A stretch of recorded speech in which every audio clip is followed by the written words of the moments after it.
Hello mga ka-esperga, mayroon ako ipapakita na gawa sa mga lumang kahoy, lumang bahay namin. Ito, kamagong poste ng lumang bahay, ginawa kong pana.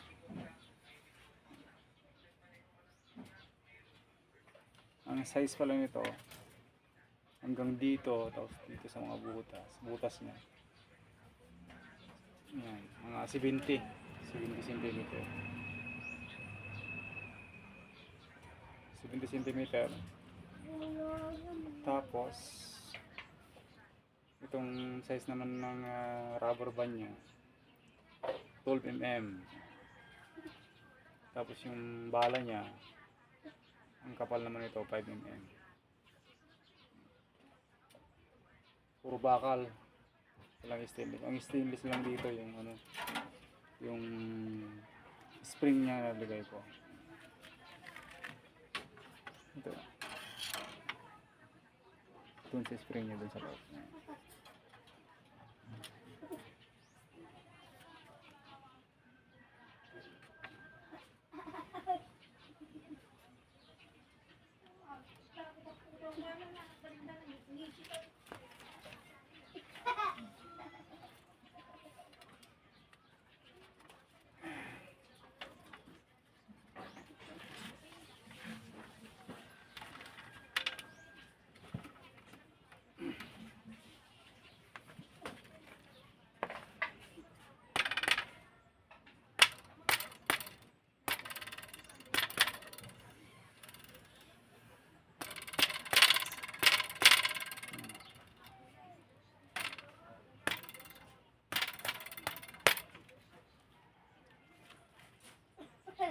Yan ang ano niya.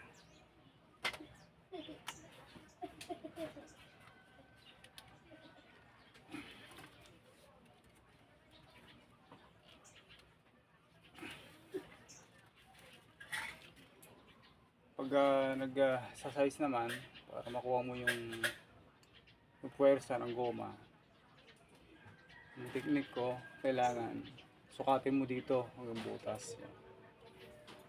Halimbawa, ang sukat mga dun sa 70 cm. Ang gawin mo, minusan mo siya ng 10 cm. Tapos multiply mo sa 2. Yung 70 maging 60 na lang, multiply mo sa 2. Yun, nagiging 120. Tapos yung 120, di-divide mo siya sa 3. Pag naka-divide naman sa 3, yun ang ano niya. Halimbawa, 40 yung 120. Yung 120, tatimes mo siya sa 3. Tapos i-divide mo ngayon sa sa 3. Yan.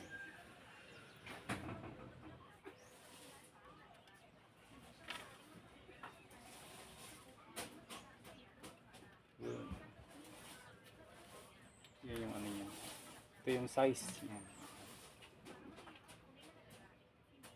Yung nakalalabasan niya. Ito yung mga sukat niya. Mga 40. 40 ang size.